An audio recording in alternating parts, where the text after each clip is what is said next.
During holiday dinner, my grandfather lifted his drink and grinned over at me from the other side of the table. He asked, "Are you enjoying the home I got for you?" All the utensils froze halfway to mouths. I stared, totally lost. What home? For a moment, no one even took a breath. Then my mother's fingers slid from her glass, her skin going white. Grandfather's grin faded away. He shoved his seat backward, the noise cutting right through the quiet. "Hand over the title right this second." That was when it all shattered. But what nobody realized, what even grandfather hadn't figured out yet, was that this meal had been set up way ahead of when they all took their seats. A couple weeks prior to that meal, I wasn't dwelling on titles or homes. I was stressing over late rent, piled up bills, and if cup noodles could pass for a meal 3 evenings straight. My place in Portland was tiny, the sort where the furnace clanked more than my worries. But it belonged to me, or anyway the one thing I covered on my own. Each December, my folks loved pointing out how going it alone shapes your personality. They mentioned it soon after sharing photos of their snow vacations and fresh rides. Mother's texts always kicked off nice and finished with a dig. "You ought to figure out handling cash like grown-ups do." I stayed quiet every time. Not responding was the sole method to maintain calm in our household. The single individual who never shrank me down was Grandfather Henry Walsh. He embodied all that my parents acted like they were. Strict, just softly strong. At age 22, he shared with me, "One day, I'll ensure you own a spot that's truly yours." Back then, I figured he was talking guidance, not a real home. He favored strategies, not shocks. So when he phoned me 7 days before the holiday, I picked up on an odd note in his tone. He mentioned, "This time, I've got a unique present for you." I brushed it off with a chuckle. "Grandfather, you really don't need to give me a thing." He laughed back. "Well, it's already taken care of." I pushed it from my mind until that evening, flipping through my phone, eyeing my parents' updates from their fancy meal in Napa. Deep red drinks, perfect grins, all labeled, "Loved ones mean the world." Seemed like a punchline I missed. I mentioned the call to my buddy Mia. We were at our go-to-coffee spot, both bent over computers, acting like we were getting stuff done. She grinned slyly. "Unique present, eh? Perhaps he at last saw you merit better than their scraps." I grinned, but it stayed surface level. Or it could be yet another talk disguised as a gift. Out the window, holiday bulbs flashed in the downpour. In here, my drink had cooled off. I had no clue then, but the present grandfather mentioned wasn't sitting beneath a pine. It was poised to reveal all I believed I understood about my relatives. Several days on, I was hunting for a customer's bill on my computer when a strange message appeared, title reading, "Cheers on the completed purchase of the Ocean View property." Initially, I assumed junk mail. Then I spotted the location, Ocean View. My chest tightened with a sharp beat. That matched the road grandfather had brought up once ages back, the spot he claimed would suit my need for bright light. I reread the note, my neck tensing. Purchased. But to whom? I rang my mother. Kept my tone casual. "Hey, quick odd query. Did grandfather ever pick up a place on Ocean View?" A silence stretched too far. Then her voice went breezy. "Oh, that old thing. No. The economy tanked that year. Recall? It never panned out, yeah?" I responded carefully, since this strange message showed up. Her inhale caught. "Sophia, don't click on stuff not meant for you. You tend to read too much into things." And boom, she ended the call. I stayed put, device humming in my grip, piecing together the moment. For the initial instance, her steady vibe rang like panic. That evening, sleep escaped me. Each squeak in my place sounded like a murmur claiming, "They deceived you." I probed further, linking the message to a broker's spot in Lake Oswego. The following day I dialed, acting as a shopper curious about latest deals. The rep verified the home had transferred 3 years back under the name Robert Walsh. My fingers went numb. My dad, my mom, they'd offloaded it and kept it secret from me. When grandfather rang soon after to double-check the holiday meal, I nearly spilled it all, but a part of me locked up. I wasn't set to crush his spirit. Instead, I replied, "Absolutely, I'll show up. I'll handle the sweet treat." After disconnecting, I gazed out at the dropping flakes, the urban glows smearing through the pane. Me a message checking if I was all right. I keyed. "I believe my folks took what was intended for me." She shot back. "Then ensure they return it on their own." I left it unread. I simply shut my computer, murmured to the vacant space. Fine, then the holiday meal it is. 3 days ahead of the holiday, I cruised across the city in icy showers to grandfather's workplace. His helper Laura welcomed me with her standard serene grin, even if a shadow crossed her gaze. Pause, perhaps remorse. I simply aimed to leave his present ahead of time, I noted, aiming for relaxed. My digits shook around the little packaged item. She paused, then dropped her volume. Mr. Walsh, figured you'd settled in already. Briefly, the phrase lost meaning. Settled where? Laura glanced about, then pulled a thick folder from a slot and pushed it over. He mentions how thrilled he is that you at last own your spot. The one on Ocean View. The ground seemed to shift. Ocean View, I echoed. She bobbed her head, murmuring now. He acquired it 2 years back.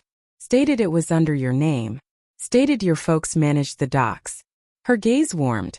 He truly thinks you've resided there. I gulped deeply. May I view something?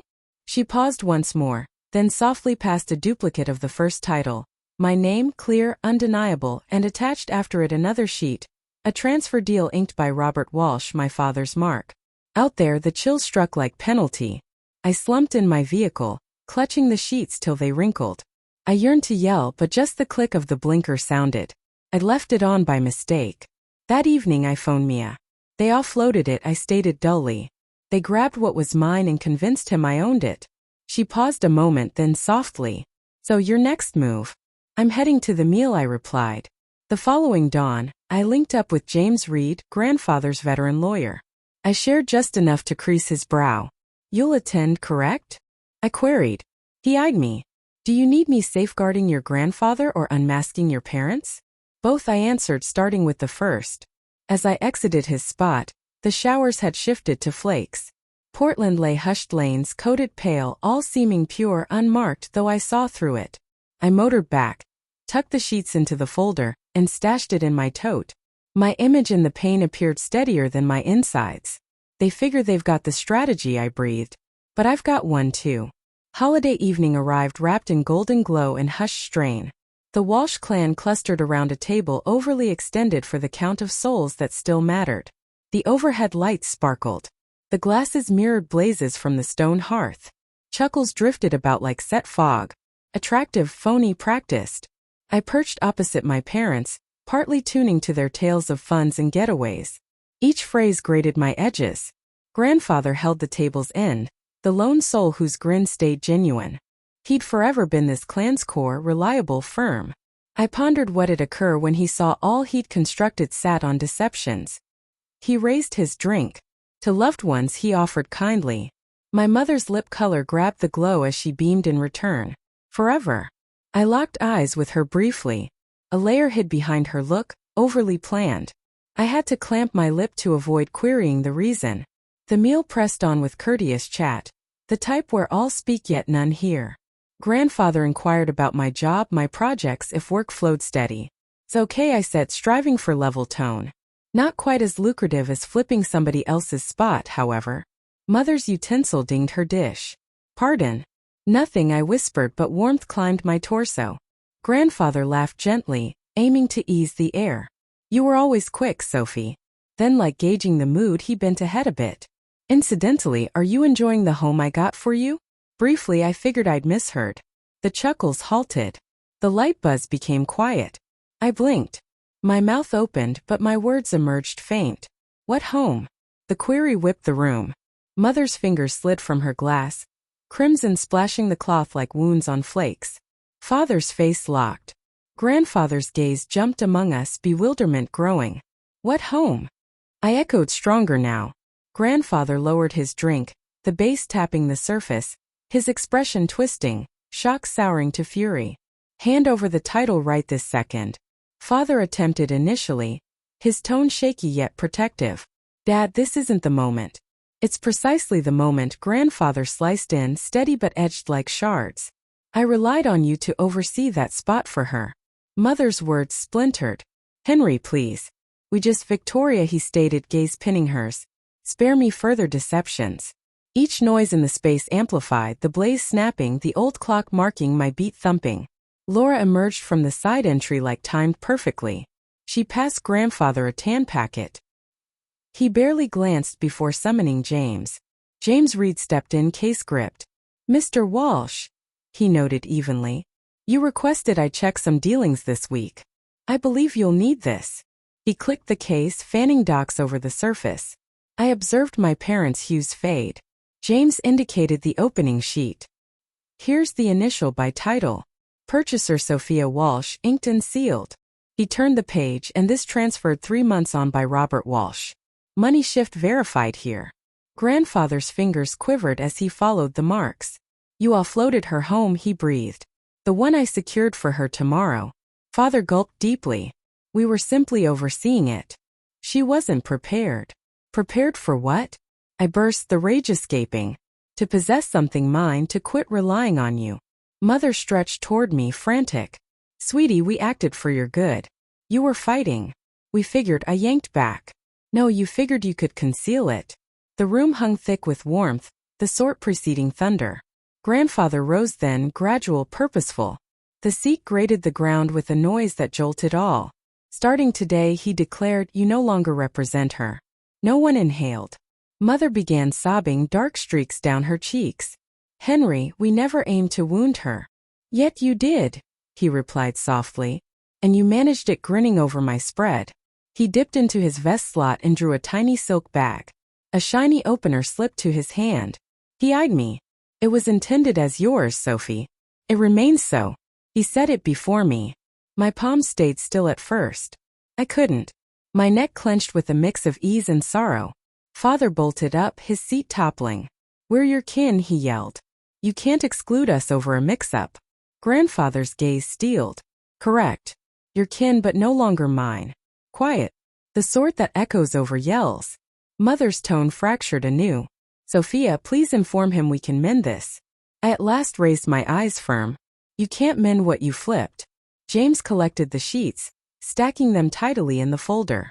We'll begin recovery steps tomorrow. Laura lingered quietly by grandfather, her look blank. Perhaps sympathy, perhaps fulfillment. Grandfather sighed deep and weary. Happy holiday, he said gently. Not to them, but me. He laid a palm on my arm. The same palm that once showed me straight sketches as a kid. You always spotted fairness, he whispered. Mother hid her face. Father shifted aside, grumbling words I missed.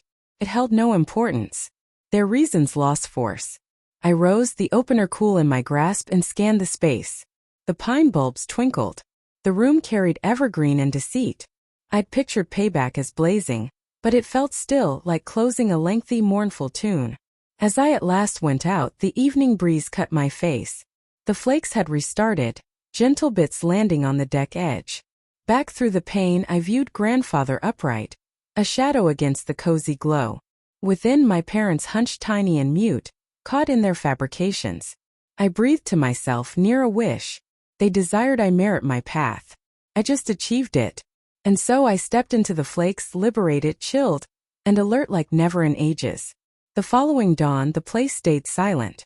Nobody referenced the prior evening, but all sensed its load. Mother and father's ride vanished by first light, just dual wheel marks bending down the flake-covered path. They offered no farewell. Grandfather located me in the glass room, nursing a mug of brew turned chilly. His steps lagged more than normal, the kind after letdown too vast to label. He noted gently, I offered them excess faith. I believed funds could maintain our truth. I glanced up. You saw their best. That's no error. He wagged his head. You showed me real truth's face. He reached his coat, extracted a packet, and eased it over the surface. Within lay new sheets, my name bold atop. The ownership doc, no marks absent now. I had James rework it all overnight, he said. It's set. The home is yours, and theirs will be addressed apart. My neck tensed. Grandfather, I'm unsure I even desire it now. He grinned, weary yet kind. No rush to settle.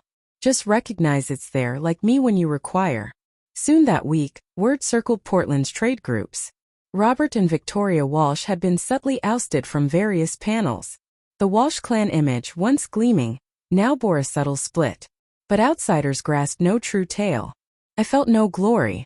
No spite, just unburdened. Over brew with Mia I shared, I gained nothing. I merely cease forfeiting me. She bobbed, grinning.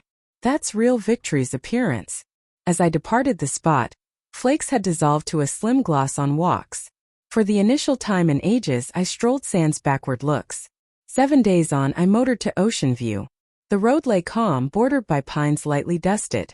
The home waited, pale sides, high panes at entry deck open like a welcome. I exited, the breeze sharp and pure, and raised the shiny opener to the dawn rays. For the initial time, I sensed not as somebody's child or let down, simply myself.